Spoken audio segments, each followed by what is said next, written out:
ભારત દેશના બંધારણમાં ક્યાંય લખેલું નથી કે આરોપીને જાહેરમાં મારવો. આરોપીને સજા કરવાનો અધિકાર ફક્ત ને ફક્ત ભારત દેશના બંધારણમાં નામદાર કોર્ટને છે.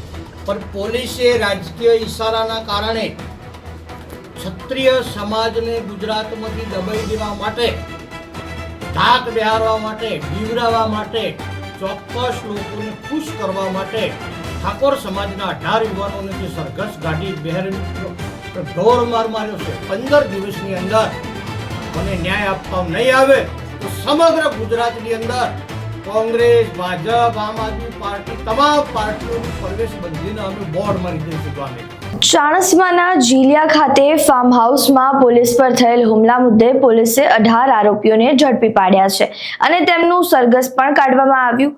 હવે આ સમગ્ર મામલે પોલીસ દ્વારા કરવામાં આવેલ કાર્યવાહી સામે ઠાકોર સમાજ રોષે ભરાયો છે. આંદોલનની ચીમકી ઉચ્ચારી છે. શું છે સમગ્ર માહિતી, આવો જાણીએ. નમસ્કાર, આપ જોઈ રહ્યા છો ચક્રવાત ન્યૂઝ. હું છું આપની સાથે નિધિ.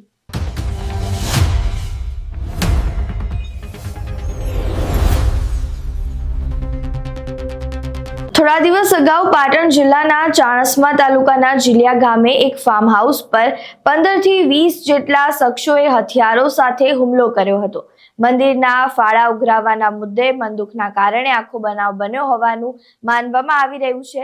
ત્યારે હુમલાખોરોએ ફાર્મ હાઉસના ગેટ અને દિવાલ પર તોડફોડ કરી હતી અને જાનથી મારી નાખવાની ધમકી પણ આપી હતી. આ સમગ્ર ઘટના દરમિયાન ટોળાએ પોલીસ પર પણ હુમલો કર્યો હતો. ત્યારબાદ પોલીસે આ સમગ્ર મામલે આરોપીઓને ઝડપી રિકન્સ્ટ્રક્શન તેમનું કરવામાં આવ્યું. હવે આ રિકન્સ્ટ્રક્શન મામલે ક્ષત્રિય ઠાકોર સમાજમાં ભારે રોષ ફાટી નીકળ્યો છે. કહેવામાં આવી રહ્યું છે કે પોલીસે રિકન્સ્ટ્રક્શનના નામ પર યુવાનોની જાહેરમાં સરભરા કરી છે. આ સમગ્ર મામલે હવે અભિજીત બારડ મેદાને આવ્યા છે. તેમના દ્વારા પોલીસ અધિકારીઓ પર આક્ષેપો લગાવવામાં આવી રહ્યા છે. પોલીસે ભાવેશ રબારી અને ભાર્ગવ રબારી સામે અનેક ગુનાઓ નોંધાયેલા હોવા છતાં તેમને બચાવવાનો પ્રયત્ન કરી રહી છે અને ઠાકોર સમાજના યુવાનોને નિશાન બનાવી રહી છે અને કાયદાનું ઉલ્લંઘન કરવામાં આવ્યું છે તેવું કહેવામાં આવી રહ્યું છે. ત્યારે જે સમાજના આગેવાનો છે તેમની કાલે તેમના દ્વારા પ્રેસ કોન્ફરન્સ કરવામાં આવી હતી. તેમના દ્વારા શું કહેવામાં આવ્યું છે, શું માંગણીઓ કરવામાં આવી છે તે સાંભળો. વામિયા ગામે સમસ્ત ઉત્તર ગુજરાતનો ક્ષત્રિય સમાજના આગેવાનો મળી અને નિર્ણય કર્યો કે જીલિયા ફાર્મ હાઉસની અંદર જે ઘટના ઘટી તેની અંદર અમારા ક્ષત્રિય સમાજના જે 18 યુવાનોને પોલીસે કાયદો હાથમાં લઈ, ભારત દેશના બંધારણમાં ક્યાંય લખેલું નથી કે આરોપીને જાહેરમાં મારવો. આરોપીને સજા કરવાનો અધિકાર ફક્ત ને ફક્ત ભારત દેશના બંધારણમાં નામદાર કોર્ટને છે, પોલીસને નથી. પણ પોલીસે રાજકીય ઈશારાના કારણે ક્ષત્રિય સમાજને ગુજરાતમાંથી દબાઈ દેવા માટે, ધાક બેહારવા માટે, બીવરાવવા માટે, ચોક્કસ લોકોને ખુશ કરવા માટે ઠાકોર સમાજના 18 યુવાનોને જે સરઘસ ગાડી બહેરી ઢોર માર માર્યો છે. એમના ગુપ્ત ભાગમાં પણ ઈજાઓ કરી છે. આવી જે મનુષ્ય તરીકે આપણે એમનો વિડીયો જોઈ શકતા નથી. એ વિડીયો જોવો તો આપણા આંખમાંથી આંસુ આવી જાય છે. એટલે પોલીસે ખરેખર કાયદાનું ઉલ્લંઘન કર્યું છે. ચોક્કસ લોકોને ખુશ કરવા માટે, ક્ષત્રિય સમાજને દબાવવા માટે આ કૃત્ય કર્યું છે. અને મને તો અસરત થાય છે કે જેનું ફાર્મ હાઉસ હતું એ ફાર્મ હાઉસનો માલિક દેશનો કે રાજ્યનો કોઈ વીઆઈપી વ્યક્તિ નહોતો, કોઈ સંત નહોતો, કોઈ સામાજિક આગેવાન નહોતો. એ વ્યક્તિ અઢળક ગુનાઓમાં સંડોવાયેલો છે. અપહરણ, ખંડણી, ધાક, ધમકી, એ રીતે પૈસા બનાવેલા છે. અને કોઈક મસ્તાના ગેંગ એવી ટીમ બતાવે છે મીડિયાની અંદર, એક મસ્તાના નામની ગેંગ ચલાવે છે. એટલે એક મસ્તાના ગેંગને બચાવવા માટે પોલીસે ઈરાદાપૂર્વક વ્યક્તિગત ઝઘડાને પોલીસ સાથે સામેલ કરી દીધો છે, પોલીસે બુદ્ધિપૂર્વક. એટલે મીડિયા મને જગતને એવું લાગે કે આ લોકોએ ક્ષત્રિય સમાજના યુવાનોએ પોલીસ ઉપર હુમલો કર્યો. બાકી પોલીસને તો પરવાની પોલીસ ઇન્વોલ્વ થઈ ગઈ છે.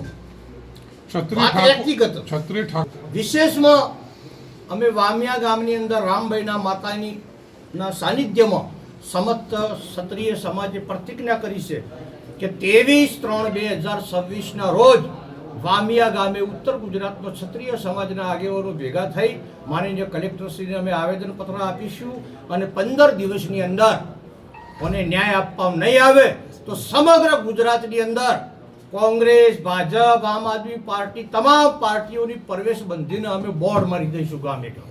પાટણમાં અમારા ક્ષત્રિય સમાજના 18 જેટલા યુવાનો રાયોટિંગનો ગુનો છે અને નાની મોટી કલમો સાથે એમના ઉપર જિલ્લા ફાર્મ હાઉસ મુદ્દે ફરિયાદ દાખલ થઈ હતી.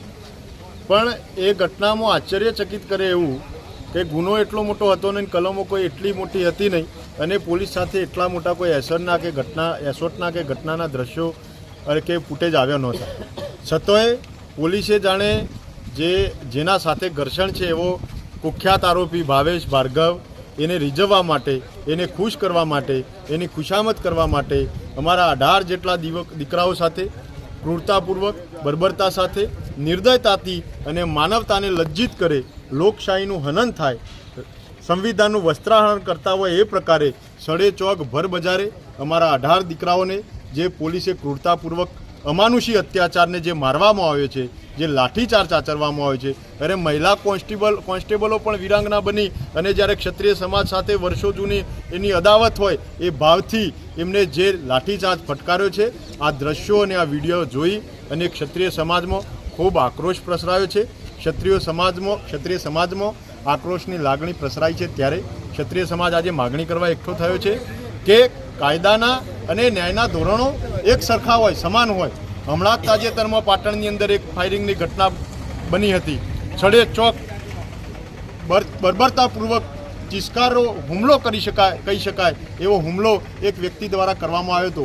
એનો રિકન્સ્ટ્રક્શનના નામે વરઘોડો કાઢવામાં ના આવ્યો, એને ઢોરમાર મારવામાં ના આવ્યો, અથવા તો પાટણમાં છાસવારે ડગલે ને પગલે આવી ઘટનાઓ ભૂતકાળમાં બની છે. ત્યારે આ પાટણ જિલ્લાની પોલીસ અને એસપી શ્રીએ એમાં બેવડા ધોરણો રાખી અને પક્ષપાત અને ક્ષત્રિય સમાજ સાથે વેર દ્વેષની ભાવના હોય એવો વ્યવહાર રાખી ક્ષત્રિય સમાજના યુવાનોને માર્યા. બાકીનાનું આજ સુધી રિકન્સ્ટ્રક્શન કે વરઘોડા કરવાની હિંમત કરી નથી. અમારા સમાજના ખાલી દીકરાઓ તલવાર લઈ અને પેલી એરગન લઈ અને અથવા તો વરઘોડામાં કે શુભ પ્રસંગે તલવારો લઈ નીકળ્યા હોય તો એને પણ માફીઓ મંગાવતા હોય ને એના પણ વિડીયો જો બજારની અંદર મૂકવા માટે અને ઉઠ બેઠકો કરાવવા માટે ફરજ પાડતા હોય તો આ લોકો તો ફાયરિંગ, અનેક ગુના ઇતિહાસ, ગુજસી કોટ જેટલી ગંભીર કલમો અને એની ગુનાહિત કુંડળીઓનું કોઈ વર્ણન ના થઈ શકે એવા કુખ્યાત આરોપીઓ, એના માટે રિકન્સ્ટ્રક્શનના નામે હજી કાર્યવાહી થઈ નથી. ત્યારે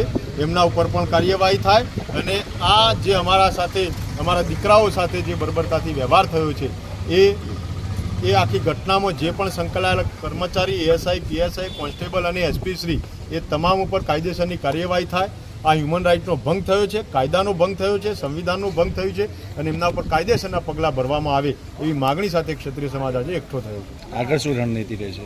સોમવારે આવેદનપત્ર આપીશું. ક્ષત્રિય સમાજ આવેદનપત્ર આપી અને શક્તિ પ્રદર્શન કરશે અને અલ્ટિમેટમ આપશે કે ટૂંકા ગાળાની અંદર આના પર નક્કર પગલાં લેવામાં નહીં આવે તો આના ખૂબ ગંભીર પરિણામો આખા ગુજરાતની રાજનીતિ, સામાજિક જીવન અને ગુજરાતના તમામ જિલ્લાઓમાં એના ઘેરા પ્રત્યાઘાતો પડશે એ હુંકાર ક્ષત્રિય સમાજ કરશે. સમાજના આગેવાનો દ્વારા શું કહેવામાં આવ્યું એ તમે સાંભળ્યું. તેમના દ્વારા રિકન્સ્ટ્રક્શનના નામે જાહેરમાં મારપીટ કરવી કાયદેસર નથી અને જવાબદાર અધિકારીઓ સામે કડક કાર્યવાહી કરવામાં આવે તેવી માંગ કરવામાં આવી રહી છે. સાથે સાથે તેઓ માંગ સ્વીકારવામાં નહીં આવે તો 23 માર્ચના રોજ પાટણ જિલ્લાના વામૈયા ગામ ખાતે ઠાકોર સમાજની વિશાળ જાહેર સભા યોજી શક્તિ પ્રદર્શન સાથે જિલ્લા કલેક્ટરને આવેદનપત્ર આપવા જઈ રહ્યા છે. જવાબદાર અધિકારીઓ સામે કાર્યવાહી માટે અલ્ટિમેટમ આપવામાં આવશે.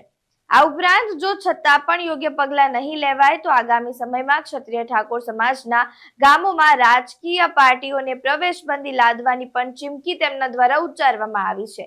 ત્યારે હવે આ સમગ્ર મામલે શું થાય છે, કઈ બાજુ આ મામલો જાય છે, પોલીસ દ્વારા હવે આગળ શું પગલાં લેવામાં આવે છે તે જોવું રહ્યું. તમારું આ સમગ્ર મામલે શું માનવું છે? તમારા મંતવ્યો અમને કમેન્ટ બોક્સમાં જરૂરથી જણાવજો. વિડીયો પસંદ આવ્યો હોય તો લાઇક, શેર, કમેન્ટ કરવાનું ભૂલતા નહીં અને અમારી ચેનલને સબસ્ક્રાઇબ કરવાનું ભૂલતા નહીં. નમસ્કાર. આશીષ શાહ સાથે ચક્રવાત ન્યૂઝ, પાટણ.